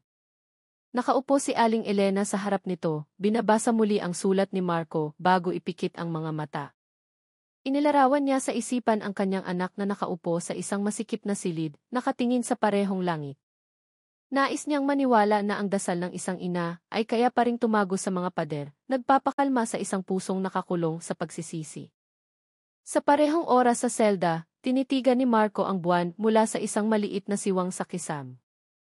Marahan siyang bumulong na nandito pa ako. Huwag kayong mag-alala. Hihintayin ko ang araw na muli ko kayong mayakap. Kahit sandali lang. Ang huni ng mga kuliglig ay maririnig mula sa labas, malambot at regular. Nang gabing iyon, sa unang pagkakataon pagkatapos ng maraming araw, nakapikit si Marco sandali. Napanaginipan niyang nakangiti ang kanyang ama sa ilalim ng isang lumang puno ng niyog sa likod ng kanilang bahay, at si Miguel ay nakatayo sa tabi nito, marahang tumatawag. Kuya, umuwi ka na. Naghihintay si inay. Nang dumating ang umaga, nagising si Marco na may mga luhang basa sa kanyang pisngi. Tinitigan niya ang langit na nagsisimula ng lumiwanag at pagkatapos ay yumuko, napagtanto na kahit nakakulong ang kanyang katawan, ang kanyang kaluluwa ay may dahilan pa rin para manatili. Lumipas ang mga linggo mula noong gabing iyon ng trahedya. Sa likod ng makakapal na pader ng himpilan ng pulisya, tahimik na ginugo ni Marco ang kanyang mga araw. Hindi na siya gaanong nagsasalita, ngunit ang kanyang mukha ay mas kalmado na kaysa dati. May isang uri ng kapayapaan na isinilang mula sa pagtanggap, kahit na ang kanyang puso ay puno pa rin ng sugat. Sa kanyang opisina, abala si Major Berto at ang kanyang mga investigador sa pag-aayos ng huling mga papeles ng kaso. Ang mga litrato ng ebidensya, ang resulta ng autopsy, at ang mga tala ng investigasyon ay maayos na inilagay. Bawat papel ay kumakatawan sa isang bahagi ng isang napakapait na kwento. Walang gustong pahabain ito, ngunit kailangang umiral ang batas. Matapos makumpleto ang lahat ng papeles, isinampa ang kaso sa piskalya. Mula doon, sa loob ng ilang linggo, itinakda ang petsa ng paglilitis. Ang araw na hindi inaasahan ng sinuman ay dumating na rin. Nang marinig ni Marco ang balita, yumuko lamang siya. Alam niyang ito ang hakbang na kailangan niyang pagdaanan. Hindi siya umaasa ng marami. Para sa kanya, ang hustisya ay hindi na tungkol sa hatol, kundi tungkol sa katapangan na harapin ang sariling pagkakamali. Isang gabi, nakaupo si Marco sa sulok ng selda, nagsusulat muli sa isang piraso ng papel. Hindi na siya umiiyak tulad ng dati. Mas kalmado na ang kanyang sulat. Nay, kung magsisimula na ang paglilitis, huwag po kayong matakot pumunta. Gusto kong makita ang mukha ninyo. Gusto kong malaman ninyo na tinatanggap ko ang lahat ng ito. Hindi na ako nagsisisi dahil naging tapat ako. Ang tanging hiling ko lang ay dasal para maging payapa ang ating mga puso. Kinabukasan, ipinadala ng opisyal ang sulat. 2 araw pagkatapos, dumating ito sa kamay ni Aling Elena. Habang binabasa ito, muli na namang pumatak ang kanyang mga luha. Ngunit sa pagkakataong ito, hindi iyak ng kawalan ng pag-asa, kundi iyak ng pananabik. Pakiramdam niya ay naririnig niya ang boses ng kanyang sariling anak na nagsasalita sa harap ng bahay. Matagal niyang hinawakan ang sulat at pagkatapos ay inilagay malapit sa 2 litrato sa mesa. Sa kanyang puso, bumulong siya, Marco, darating si inay. Hindi kita hahayaang tumayo mag-isa. Sa mga sumunod na araw, nagsimulang maghanda si Aling Elena. Hindi na kasing lakas ng dati ang kanyang katawan, ngunit dahan-dahang bumalik ang kanyang sigla. Nilabhan niya ang nag-iisang lumanyang bestida na madalas niyang isuot sa mga okasyon sa barangay. Tinahin niya ang punit na bahagi, dahan-dahang pinlansa. Lahat ay ginawa ng maingat na parang naghahanda para sa isang mahalagang pagkikita. Ilang kapitbahay ang tumulong.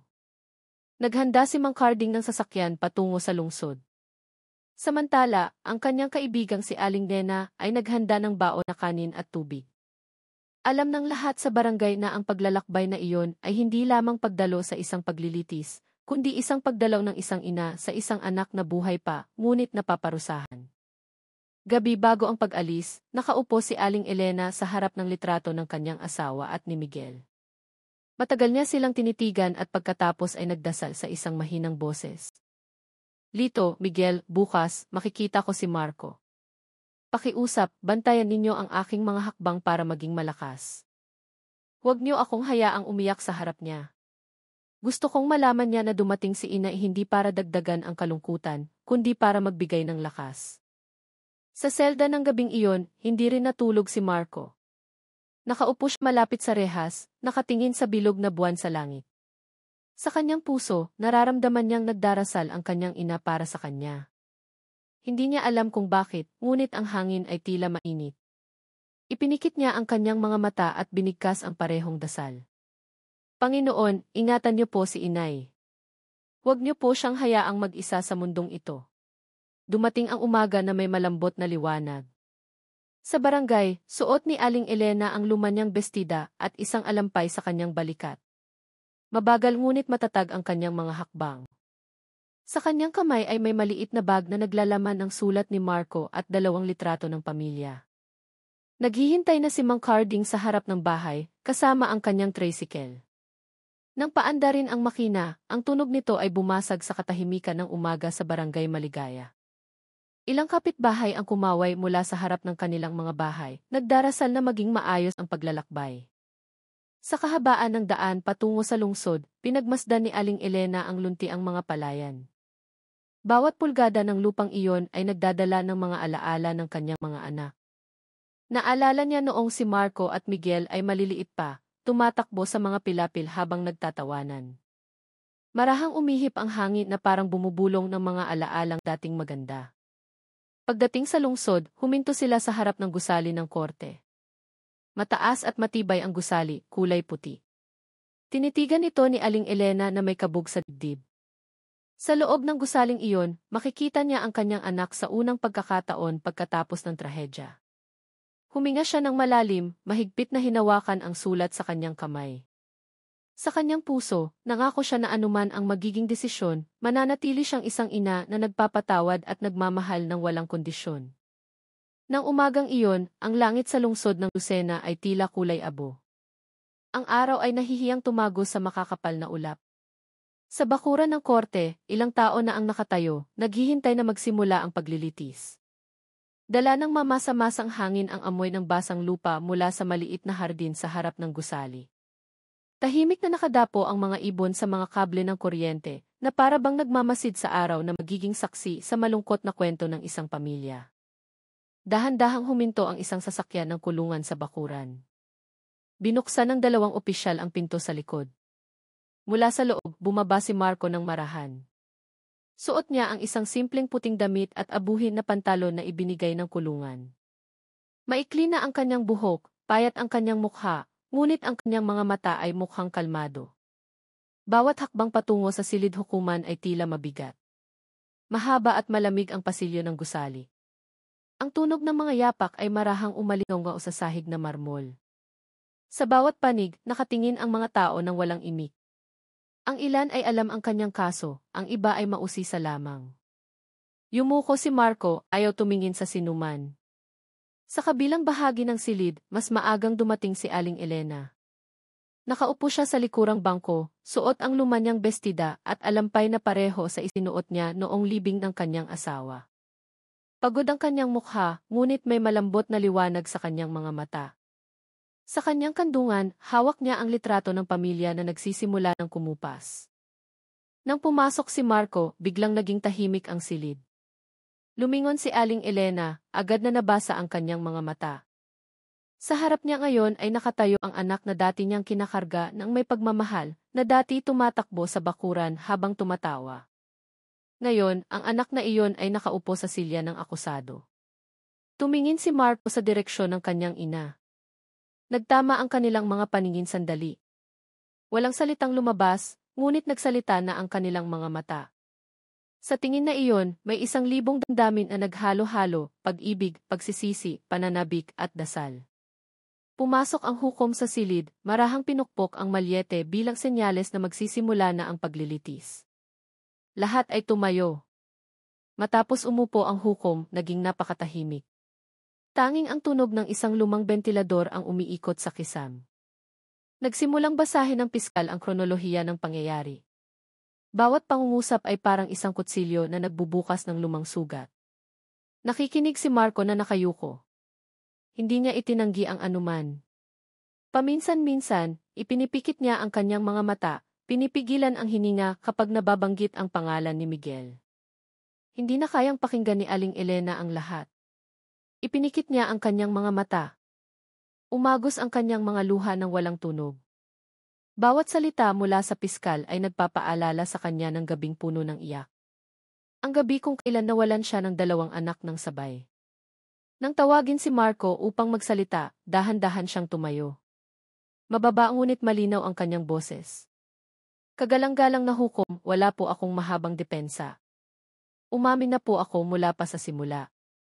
Gusto ko lang pong sabihin na nagsisisi ako. Hindi ko po sinadyang kunin ang buhay ng kapatid ko. Nagalit ako, pero hindi dahil sa put. Gusto ko lang siyang tumigil sa pananakit sa puso ni inay. Pero nawalan po ako ng kontrol. Tahimik pa rin ang silid. Lahat ng mata ay nakatuon kay Marco na muling yumuko. Huminga siya ng malalim at nagpatuloy sa isang boses na nagsisimula ng manginig. Humihingi po ako ng paumanhin sa aking ina na nawala ng lahat dahil sa akin. Hindi po ako humihiling na palayain. Ang gusto ko lang po ay mabigyan ng pagkakataong pagbayaran ang pagkakamaling ito sa anumang paraan. Halos mabasag ang kanyang boses sa huling pangungusap. Sa likurang bangko, umiyak si Aling Elena. Dahan-dahan siyang tumayo, nanginginig ang mga kamay, at nagsalita sa paos na tinig. Kagalang-galang na hukom, gusto ko lang pong sabihin na hindi masamang tao ang anak ko. Isa lamang siyang anak na nawala ng pasensya. Nawalan na siya ng ama at kapatid sa iisang pagkakataon. Pakiusap po, tratuhin ninyo siya bilang isang taong naligaw, hindi bilang isang kriminal. Marahang tumango ang hukom. Ilang tao sa silid ang yumuko. Ang kapaligiran ay naging isang dagat ng tahimik na kalungkutan. Walang galit, walang puot, tanging pighati at habag. Ipinagpaliban muna ang paglilitis. Pinaupo si Marco. Dahan-dahang lumapit si Aling Elena sa harang na naghihiwalay sa mga manonood at sa lugar ng akusado. Nakita ng gwardiya ang kanyang mukha na puno ng luha at hinayaan siyang lumapit ng kaunti. Lumingon si Marco. Sa unang pagkakataon pagkatapos ng ilang buwan, nagkaharap sila ng walang rehas sa pagitan nila. Iniabot ni Aling Elena ang kanyang kamay sa ibabaw ng harang at mahigpit itong hinawakan ni Marco. Malamig ang kanyang kamay, ngunit ang init ng pagmamahal ng isang ina ay dumaloy sa pagitan ng kanilang mga kamay. Anak, bulong ni Aling Elena. Pinatawad na kita. Walang makakapagbura ng sugat. Pero ayaw na kitang mawala pa. Hindi makasagot si Marco. Yumuko lamang siya. Pumatak ang kanyang mga luha sa sahig. Nagbigay ng senyales ang gwardiya na tapos na ang oras. Dahan-dahang binitawan ni Aling Elena ang kanyang kamay at umatras. Nang ilabas si Marco sa silid, lumingon siya muli. Ngumiti ng bahagya si Aling Elena habang pinupunasan ang mga luha. Sa ngiting iyon, mayroong lakas na nagpagaan sa mga hakbang ni Marco. Alam niyang kahit parusahan siya ng mundo, pinatawad na siya ng kanyang ina. At para sa isang anak, iyon ay higit pa sa sapat. Nang araw na iyon, mabigat ang hangin sa Lucena City. Ang langit ay kulay abo. Sa korte, tahimik ang kapaligiran. Nakaupo si Marco sa silya ng akusado na nakayuko. Maputla ang kanyang mukha, ngunit hindi nabalisa ang kanyang mga mata. Sa likod, nakaupo si Aling Elena, mahigpit na hawak ang kanyang alampay. Hindi niya alam kung gaano pa katagal kailangang maghintay, ngunit iisa lamang ang dasal ng kanyang puso. Sana ang araw na ito ay maging simula ng bagong kapayapaan, hindi ang katapusan ng lahat. Pumasok ang hukom sa silid.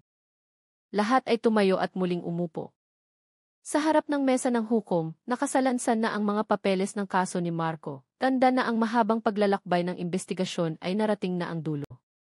Pagkatapos ng maikling pambungad, tinitigan ng punong hukom si Marco.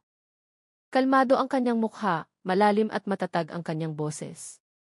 Ginoong Marco Reyes, matapos isaalang-alang ang lahat ng ebidensya, salaysay ng mga saksi, resulta ng pagsusuri, at ang tapat at puno ng pagsisising pag-amin ng akusado. Napagpasyahan ng korte na napatunayang nagkasala ang nasasakdal sa pagkitil ng buhay ng iba, na kapatid mismo ng akusado, sa paraang hindi pinlano. Ang mga salitang iyon ay lumutang sa hangin. Huminga ng malalim ang ilang tao. Ipinikit ni Marco ang kanyang mga mata, nakikinig ng may nanginginig na puso. Nagpatuloy ang hukom. Gayunpaman, isinasaalang-alang din ng korte ang mga natatanging pangyayari na ang kilos ay ginawa sa ilalim ng matinding emosyon matapos mawalan ng ama, ang provokasyon mula sa biktima, at ang mabuting rekord ng akusado. Sa pagsasaalang-alang sa lahat ng ito, nagpasya ang korte na magpataw ng sentensyang pagkakakulong ng 10 taon. 3 beses pinukpok ang malyete. Ang tunog nito ay umalinggaw sa buong silid, umabot sa puso ng bawat naroroon. Walang palakpakan, walang sigawan, tanging isang mahaba at mabigat na katahimikan. Nanatiling nakaupo si Marco. Dahan-dahang pumatak ang kanyang mga luha sa kanyang mga kamay. Tinitigan niya ang sahig ng walang imik na para bang tinatanggap ang isang kapalaran na matagal na niyang alam na darating. Sa likurang bangko, yumuko ng malalim si Aling Elena. Humagulgol siya ng mahina.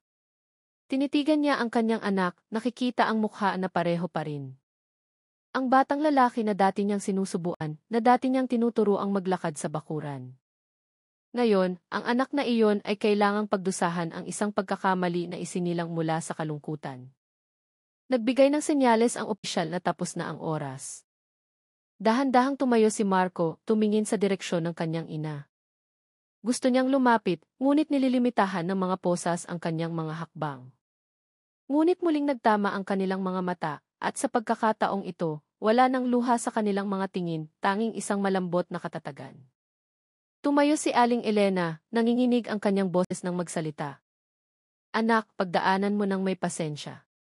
Kayang parusahan ng batas ang iyong katawan, pero hindi nito makukuha ang iyong puso. Habang buhay pa si inay, dadalawin kita. Huwag kang susuko. Kinagat ni Marco ang kanyang labi, pinipigilan ang iyak. Marahan siyang tumango at nagsalita sa halos hindi marinig na boses, Inay, salamat po sa pagpunta. Magtitiis po ako para sa inyo. Nang ilabas si Marco mula sa silid, lahat ng mata ay sumunod sa kanya. Walang pagkamuhi, tanging isang malalim na habag. Sa labas ng gusali, nagsimulang umulan. Ang maliliit na patak ay bumagsak sa mukha ni Marco. Nang ipasok siya sa sasakyan ng kulungan, tumingala siya, hinayaang bumagsak ang tubig sa kanyang pisngi na para bang nililinis ang kasalanang nakadikit. Nakatayo si Aling Elena sa ilalim ng maliit na payong ni Mang Carding. Pinanood niya ang sasakyan na dahan-dahang papalayo. Sa kanyang paningin, tila tinatakpan ng ulan ang distansya sa pagitan nila ng kanyang anak. Hindi siya tumakbo, hindi sumigaw, nakatayo lamang ng tahimik habang nagdarasal. Nang mawala ang sasakyan sa kanto, yumuko si Aling Elena, hinalikan ang mamasa-masang hangin, at marahang nagsalita sa sarili, tapos na, anak. Ngayon, mahaba ang iyong lalakarin, pero ang dasal ni inay ay laging kasama mo. Sa kulay abong langit, marahang narinig ang kulog. Umihip ang hangin, dala ang mga dahon na bumabagsak sa basang daan. Nang araw na iyon, isang mahabang kwento ng pighati, pagsisisi, at hindi napuputol na pag-ibig ang nakahanap ng bagong kabanata. Hindi isang katapusan, kundi isang simula ng paglalakbay upang tubusin ang nakaraan ng may katapatan. Ang mga unang araw sa bilangguan ay hindi madali para kay Marco. Matataas na pader ang nakapalibot sa malaking gusali. May mga alambreng may tinik sa ibabaw ng bakod, at ang tunog ng mga yapak ng gwardiya ay naririnig bawat oras na parang tibok ng orasan na hindi tumitigil. Sa loob, ang hangin ay mamasa-masa, may halong amoy ng bakal, sabon, at pawis ng mga taong magkakasamang nabubuhay sa masikip na espasyo. Bawat umaga, malakas na tumutunog ang kampana, senyales ng pagbibilang. Pumipila si Marco kasama ang 12-dosenang iba pang bilanggo. Ang iba ay may matitigas na mukha, ang iba ay walang emosyon. Ngunit sa gitna nila, mayroon ding mga taong tulad niya, tahimik at puno ng pagsisisi. Sa paglipas ng panahon, nagsimulang masanay si Marco. Itinalaga siya sa talyer ng kahoy dahil nalaman ng mga opisyal na dati siyang karpintero. Sa silid na iyon, natagpuan niya muli ang kaunting kapayapaan. Ang amoy ng kusot at ang tunog ng lagari ay nagpapakalma sa kanyang puso.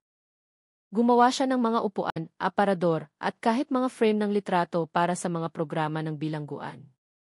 Sa tuwing hinahawakan niya ang kahoy, pakiramdam niya ay nakikipag-usap siya sa nakaraan na para bang si Itay at si Miguel ay nakatingin sa kanya mula sa malayo. Isang araw, isang matandang bilanggo na nagngangalang Tatang Isko ang lumapit sa kanya. Puti na ang buhok ng lalaki, malambot ngunit malalim ang kanyang mga mata. Marahan siyang nagsalita, bago ka lang dito, iho, no? Napansin kong hindi ka gaanong nagsasalita. Kung gusto mong mabuhay dito, huwag mong kimkimin lahat ng lungkot. Magdasal ka. Iyon lang ang bagay na hindi kayang ikulong ng mga pader na ito. Tinitigan siya ni Marco at tumango. Mula noon, madalas silang mag-usap pagkatapos ng trabaho. Ikinuwento ni Tatang Isko na nakulong siya dahil sa isang pagkakamali noong kabataan, ngunit ngayon ay tinanggap na niya ang lahat ng may maluwag na puso. Tinuruan niya si Marco kung paano pangalagaan ang sarili, kung paano magtiis, at higit sa lahat, kung paano patawarin ang sarili. Pagsapit ng gabi, pagkatapos patayin ang mga ilaw, madalas na nakaupo si Marco sa sulok ng selda, nakatingin sa langit na nakikita mula sa isang siwang. Sa labas, nagbabago ang hugis ng buwan. Sa tuwing nakikita niya ito, naiisip niya si Aling Elena na nakaupo sa harap ng kanilang bahay, nakatingin sa parehong buwan. Ilang linggo pagkatapos, isang opisyal ang nag-abot sa kanya ng sulat. Kulay kape ang sulat na may sulat kamay na kilala niya, mula kay Aling Elena. Nanginginig ang kanyang mga kamay habang binubuksan ito. Sa loob, iilang linya lamang ang nakasulat, ngunit bawat salita ay mainit. Anak, malusog si inay. Huwag mo akong alalahanin. Kumain ka ng sapat at magdasal ka araw-araw. Alam kong nagsisisi ka, pero ang pagsisising iyan ay magiging gamot kung gagamitin mo para ayusin ang sarili. Siguradong pinatawad ka na ni itay mo at ni Miguel. Laging naghihintay si inay sa pag-uwi mo. Paulit-ulit na binasa ni Marco ang sulat hanggang sa makabisado niya ito. Itinago niya ito sa ilalim ng unan at bawat gabi bago matulog, tinititigan niya ang sulat na iyon, nararamdaman ang init na tumatago sa lamig ng mga pader ng bilangguan. Lumipas ang mga buwan, naging isang modelong bilanggo si Marco. Tinulungan niyang turuan ang ibang bilanggo na gumawa ng mga muebles, gumawa pa ng maliliit na estante para sa aklatan ng bilangguan. Madalas sabihin ng mga gwardiya na ang kanyang mukha ay hindi na mukha ng isang taong lugmok, kundi isang taong naghahanap ng bagong kahulugan sa buhay. Bawat simula ng buwan, laging dumarating ang sulat mula kay Aling Elena. Minsan isang pahina, minsan dalawa, ngunit lahat ay naglalaman ng dasal at pagpapalakas. Sa gitna ng mga pangungusap, laging may isang mensahe na pareho, Marco, huwag mong isiping nag-iisa ka. Ang dasal ni inay ay kasama mo sa bawat hakbang. Isang hapon, habang papalubog ang araw, nakaupo si Marco sa talyer, tinitigan ang kanyang gawa. Isang simpleng frame ng litrato na gawa sa retasong kahoy. Inilagay niya ang sulat ng kanyang ina sa loob nito. Pagkatapos, marahan siyang bumulong, hindi ko alam kung kailan ako makakauwi, pero uwi akong isang anak na maipagmamalaki ninyo. Mula sa malayo, napangiti si Tatang Isko nang makita siya. Ganyan nga, iho. Sa mundo, minsan, ikinukulong ng Diyos ang katawan ng isang tao para lumaya ang kanyang kaluluwa, para matuto tungkol sa pag-ibig at pasensya. Tumango lamang si Marco. Sa kanyang mga mata, may malambot na liwanag, hindi nakawala ng pag-asa. Alam niyang sa likod ng matataas na pader na ito, may buhay pa ring naghihintay. Kailangan lamang niyang magtiis at patuloy na maniwala na ang pagmamahal ng isang ina ay hindi naliligaw. Kahit gaano pa sila kalayo sa isa't isa. 8 taon ang lumipas mula noong unang araw na pumasok si Marco sa likod ng rehas. Mabagal ang takbo ng oras ngunit hindi ito tumitigil.